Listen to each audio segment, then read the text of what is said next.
السلام عليكم ورحمة الله. النهارده بقى يوم جديد وفيديو جديد، والنهارده بقى الفيديو أنا متحمسة له جدًا. أول حاجة كده دي طبعًا أنتم كنتم متابعين معايا في الفيديو اللي فات، عشان بس إيه باجمّع الكلام قبل ما أنسى. كنتم متابعين معايا في الفيديو اللي فات إني جِبت بقى إيه سلسلة تجديد المطبخ والحاجات البسيطة اللي أنتِ ممكن تقدري تجددي بيها مطبخِك. نزلت بقى النهارده كده كمّلت شوية حاجات. جِبت بقى الزرع دوّة، كده حاجة خضرا كده تدّيكِ طاقة إيجابية، وكنت جايبة بقى أنا متعودة يعني أجيب حاجتي حاجة النضافة يعني والبيت طبعًا اللي ما بنستغناش عنها من محل بقى بالجملة. وفي وسط بقى الحاجات اللي أنا جِبتها، جِبت كمان إيه حجر الباديكير ده. لازم بقى وأنتِ بتجيبي حاجتِك كده ما تنسيش نَفْسِك برضه، يعني حاجة تدلّعي بيها نَفْسِك أو حاجة محتاجاها ناقصاكِ في حاجة كل شهر، فتحسّي كده إن حاجتِك بتكمل مع حاجة البيت. إحنا غلابة والله العظيم، يعني بنكمّل حاجتنا مع حاجة البيت. ما هو أنتِ أصلًا لو نزلتِ تجيبي حاجتِك مش هتلاقي أصلًا يعني مش هيتبقى لِك حاجة تجيبي أساسًا. فالمهم بقى جِبت الشماعة الLove دي عشان أعلّق عليها الفوط كده فوق الحوض، وهتشوفوا معايا في باقي الفيديو بجد الفيديو جامد جدًا. عايزاكم بقى تشجعوني ولايك وكومنت وشير، واللي ما اشتركتش بقى تنزل كده تحت تفعّل زر الجرس وتشترك معايا. أول حاجة طبعًا أنتم إيه اللي ما سمعتش الفيديو بتاع المشتريات ترجع كده تاني في القناة وهتلاقي الفيديو. آآ طبعًا أنتم كنتم عارفين إن دوّة الطقم الجديد، فقررت كده إيه بقى أفضّي بقى الإيه البُن والسكر والشاي، عشان أنا هاعملهم بصراحة البُن والسكر والشاي، بقى أنتِ عايزة تعملي لهم توابل أو أي حاجة يعني هي بتنفع في المطبخ. يعني البلاستيكات دي مفيدة جدًا للمطبخ. يعني باحب كده إيه عاملة لي على قد كده coffee corner، وطبّقت بقى الشنطة كده وشِلتها، ونشوف بقى هنكمّل الفيديو إزاي. قُلت أفضّي بقى الحاجات الإيه، الجديدة الأول كده. نضّفت الرخامة طبعًا وغسلتها، وأنتم هتشوفوا بقى المطبخ كان عامل إزاي وبقى عامل إزاي. خلّيكم معايا في آخر الفيديو هتشوفوا كل حاجة. وحطيت كده شوية سُكّر بقى، السُكّرية القمر دي، بُصّوا بقى شكلها حلو، والمرّة الجاية بقى لمّا تفضى من السُكّر هاحط فيها بونبوني. بس أنا بقى طبعًا إيه، المرّة دي هاعملها للسُكّر كده. آآ وما كانش عندي بونبوني فالمرّة الجاية كده إيه، هنملاها مع بعض وهنجيب كمان معاها حاجات.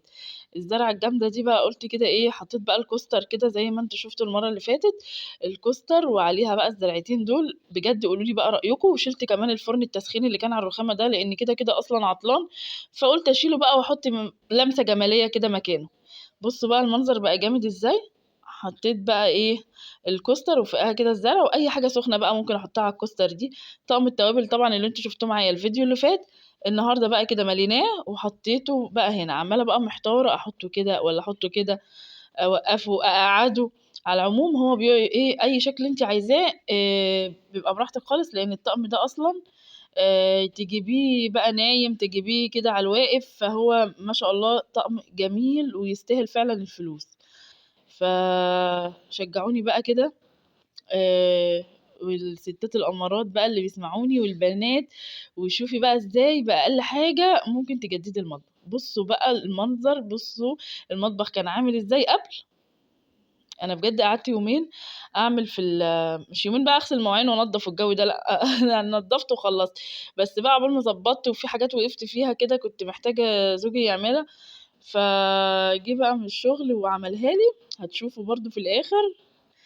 وده غيّرت بقى الحافظة وغسلت بقى لمّا قُلت لهم أنتم فاكرين أنا كنت لسه عاملة نضافة بقى قبل كده. بُصّوا بقى المنظر يا جماعة قبل والمنظر بعد.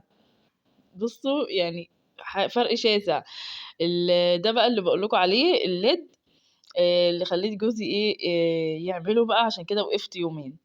فالحمد لله بقى جه وركّبه لي الLED الأزرق ده أو الLED الأصفر أو أي LED بيدّي كده دفا وجو شتا تحفة. وكمان وأنتِ واقفة في المطبخ كده تحسّي إن نفسيتِك اتغيّرت. وعلّقت بقى الLove دي هنا. آآ قُلت بقى أحسن مكان ليها يعني فوق الحوض علشان إيه، فوط بقى مبلولة، حاجة في إيدي أعلّقها وأنا باغسل المواعين، يعني هتبقى جامدة جدًا، هتساعدني أوي. وغيّرت كمان الأرض وغسلت بقى الألموتال وضبّطت المطبخ على الآخر. أستاهل لايك والّا ما أستاهلش؟ أستاهل لايك. لو أنتِ لسه لغاية دلوقتي بتسمعيني إيه، شجّعيني. واللي وريتها لكم برضه علّقت فيها ليفة المواعين أهيّة، والمطبقية بقى حطيت المجات الجديدة فيها. وطبعًا كان في شوية أطباق ناقصة يعني عشان إيه، كانوا لسه بقى بيتصفّوا على الصينية. وغسلت كمان المطبقية بقى من جوه وظبطتها كده، ودي بقى المجات الجديدة لما فتحتها قلت برضه اوريها لكم، شكلها حلو قوي. وبقت المطبقية بتاعتي كده ايه يعتبر سادة، فيها كام كوباية بس كده هما مش سادة، فأهدى والشكل أحلى وأروق بكتير. وبص تحس ان الرخامة كده ايه بقت واسعة وعريضة بقى معايا، وده كان شكلها ايه النهائي. وسبت بقى علبة الملح دي القديمة، بس سبتها كده عشان ما بقدرش استغنى عنها، عشان كمان ايه جواها معلقة بعاير بيها الملح في الأكل. ورصيتهم بقى زي ما انتم شايفين بقى، مليتهم ملح فلفل كمون، يعني الحاجات السريعة كده اللي انت بتحتاجيها جنب بوتاجازك والمغارف. وكمان المجات دي طبعا هي ما اتغيرتش انتوا عارفينها، بس بقى حسيت ان المطبخ كده احلى واهدى واروق بكتير بكتير. هنقفل بقى النور كده، وهتشوفوا بقى معايا الليد وهو كمان ايه هادي. انا كان عندي يعني الليد الازرق، عشان ايه ممكن يقولوا اشمعنى اللون الازرق، هو كان عندي كنت عامله فيه زينة رمضان فشلته. بعد ما شلته بقى قلت اكيد هستعمله في حاجة تانية، وفعلا والله الحاجة بتنفع قوي، لان الحاجة كمان الاسعار بقت غالية جدا. فانت عندك اي حاجة ما ترميهاش، وحاولي تجدديها او تستغليها في حاجة تانية. بص بقى المنظر تحفة، وكمان مع الإضاءة البيضة دي، ده عاملين كده ماتشنج مع بعض كده، حاجة جميلة قوي. وبأقل حاجة مش لازم بقى تركبي فوم، مش لازم تهدي سيراميك، مش لازم تكلفي نفسك بحاجات كتير. يعني حاولي تحبي وترضي الحاجة الحاجة بتاعتك ترضي بيها.